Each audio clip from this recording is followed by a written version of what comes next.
أعوذ بالله من الشيطان الرجيم. بسم الله الرحمن الرحيم. الحمد لله رب العالمين، والصلاة والسلام على رسولنا محمد وعلى آله وصحبه أجمعين.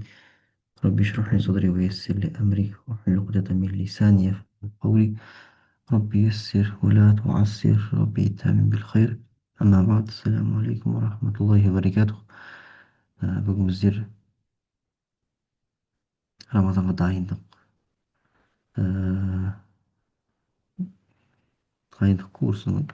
курс дейміз ба жалпы. 17-ші күндеміз. Бүгін 17-ші сабақ болады енді Алла қаласа.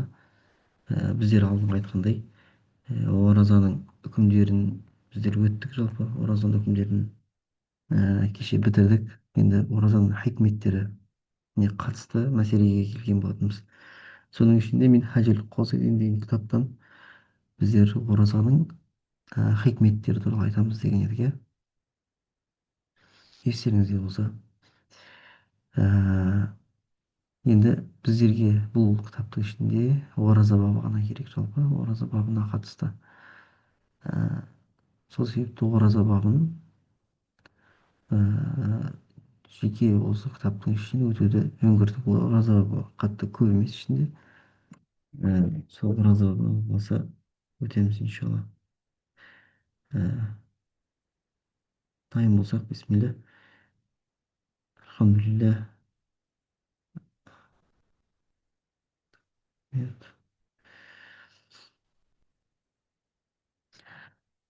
Бисмилля.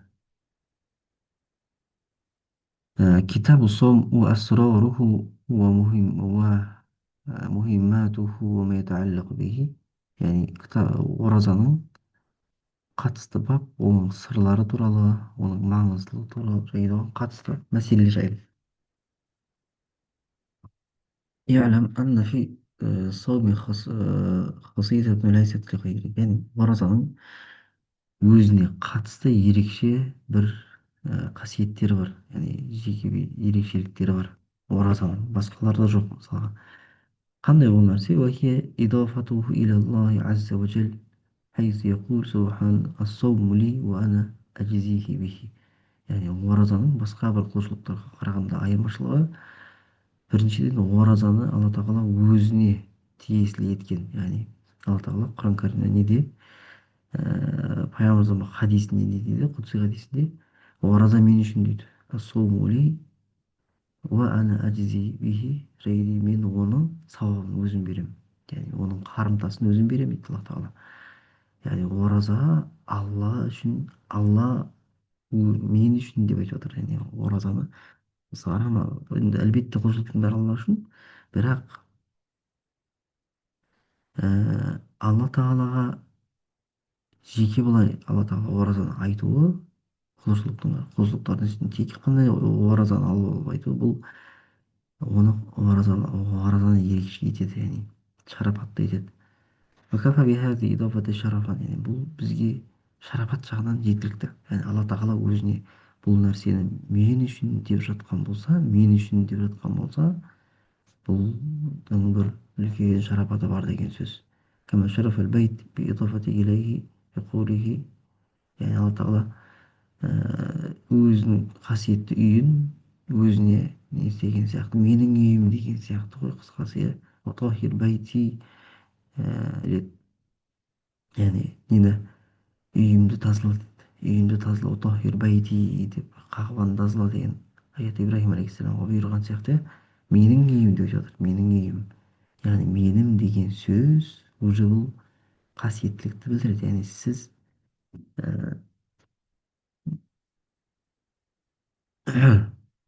танысым деген деп айтсаңыз, танысым деп айтсаңыз, бір, иә, әйтеуір танитын сияқты, менің танысым дейтін болсаңыз, ерекшелеп жатсыз да мысалға.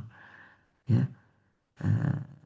кітап дейтін болсаңыз, менің кітабым деген сияқты. Кітап, әйтеуір кітап бар, менің кітабым десеңіз, яғни сіз жеке өзіңіз не істеп жатсыз, өзіңіз ерекшелеп жатсыз. Сол себепті Алла тағала оразаны мен үшін деген, яғни менің оразам деген, соумули, мен ораза мен үшін деген. Бұл және де оның қарымтасын Алла тағала өзі береді деген.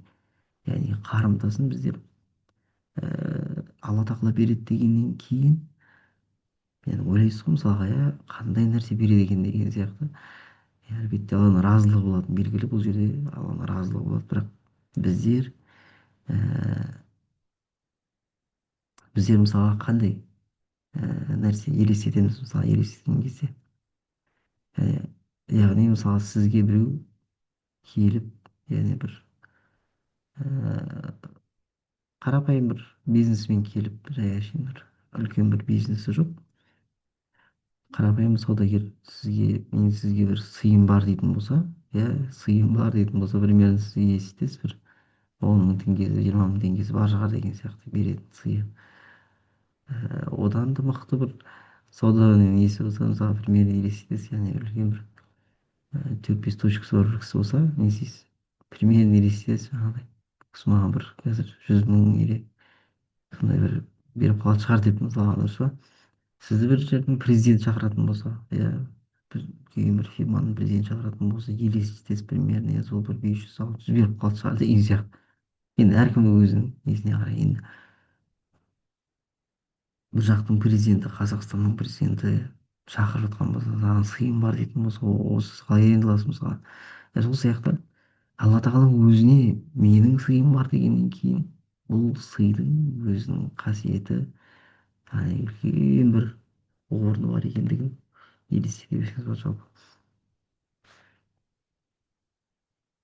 және де иннама фадлу сом лимаанаяин, яғни оразаның артықшылығы екі нәрсемен болады дейді. Оразаның екі түрлі артықшылығы басқа жолдардан. Біріншіден, ахадухум аннаху сирру ва амалу батин.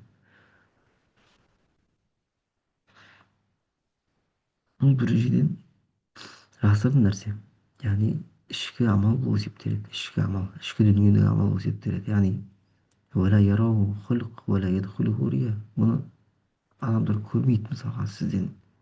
Неге сіздің бұда рия араласпайды дейді оразаға. Адамдар қалай көрмейді, мысалы жаратылыс қалай көрмейді сіздің ораза ұстап жатқаныңызды. Яғни сіз ешнәрсе жемей жүргеніңізді ешкім білмейді мысалға, бәлки тығылып жеп жүрген шығарсыз, иә, алла біледі. Яғни көрмейді ғой ешкім, өйткені тығылып қалатын болса, алла тағала басқа ешкім көрмейді мысалға. Бір камераға түсіп қалмасаңыз енді бірақ енді сіз ешнәрсе жеп жатқандығыңызды, ешкім ораза ұстап жатқандығыңызды тек өзіңіз білесіз мысалға, иә. Енді шынайы болмаса да мысалы ораза бір нәрсе жеп жүре береді әйтеуір оразамын деп мысалға, бірақ енді сіз оразаны жасырын нәрсе бұл, яғни сіз ііі айтпасаңыз сіздің түріңізге қарап сіз оразасыз ба деп айтпайды мысалға, яғни өзіңіз түріңізді білдірмесеңіз, енді кейбіреулер істеген сияқты иегіңіз жарылып кетіп сондай қылып көрінбесе, және де ешкім бұл жерге рия араласпайды деген нәрсе не, рия араласпайды деген сөзі шынымен де мысалға біреуге сіз мен оразашымын деп ашық көрсете алмаса құлшылық сияқты емес бұл мысалға. Бұл құлшылық қылып жатса, зекет беріп жатқан кезде көруі мүмкін біреу мысалға, рия араласуы мүмкін. Намаз оқып жатқан кезде рия араласуы мүмкін. Бірақ енді ораза ұстаған кезде қалай араласады рия мысалға, иә, біреуге айтып мақтанбасаңыз қалай рия араласа алмайды дейді. Екінші ерекшелігі ғафур ли адуиллахи тағала, яғни бұл дейді алланың дұшпанына жермен жексен ету дейді. Алланың дұшпаны, яғни жермен жексен ету деген сөз әлсірету деген сөз. ғафур ли адуиллахи тағала لأن وسيلة العدو الشهوات. өйткені біздің ішіп жеуіміз шахваттар, яғни шахваттар, бұлар шайтанның несі дейді, шайтанға бір жол ашып беретін шайтанға жол ашып беретін бір нелер, мүмкіндіктер. Яғни адам ішіп жеуден тыйылмаса, ол әрдайым бір нәрсеге құмарысып тұрады, мысалы ананы жегім келіп тұр, мынаны жегім келіп тұр деген сияқты, иә. Сол себепті бұл дейді мысалға сол шайтанның уәсуасаларына алып баратын, шайтанның несіне, қуаттауына, себепші болатын нәрселердің жолын кесу дейді қысқасы. Яғни шахваттар не арқылы күшейеді дейді, ішіп жеу арқылы күшейеді. وما دامت أرض الشهوات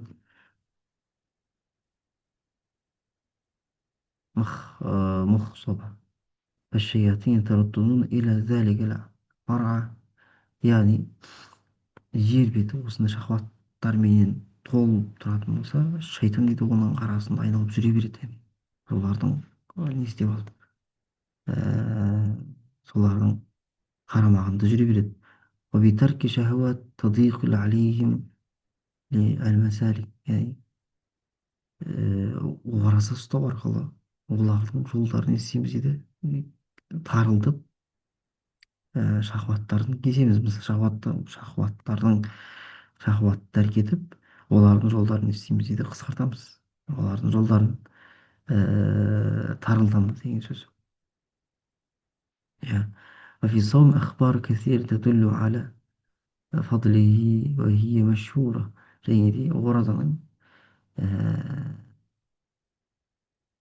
абзалдығына қатысты көптеген хадистер келеді. Пайғамбар хадистер көп оразаның абзалдығына қатысты айтылған. Ә,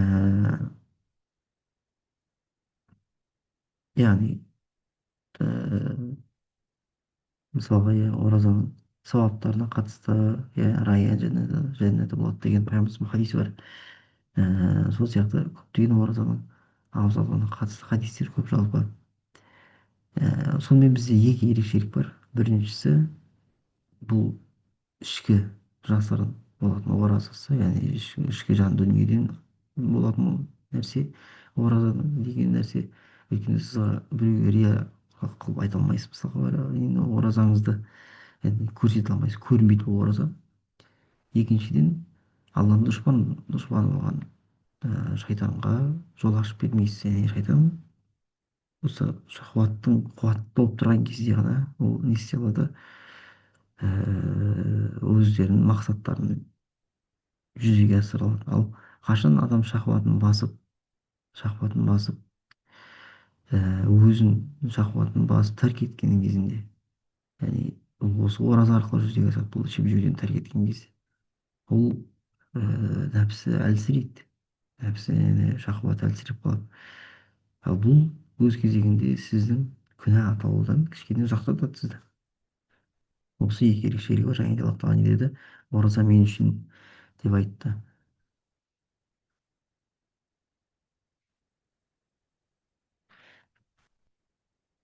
Бізде қанша уақыт болды?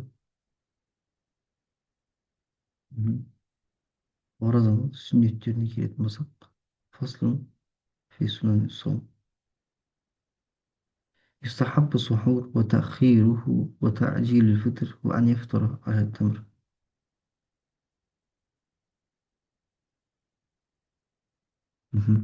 Жақсы, біз келесі сабақта осы оразаның сүннеттері деген тақырыпты жалғастырайық. Алла тағала баршаларыңызға разы болсын. Ассаламу алейкум ва рахматуллахи ва баракатух.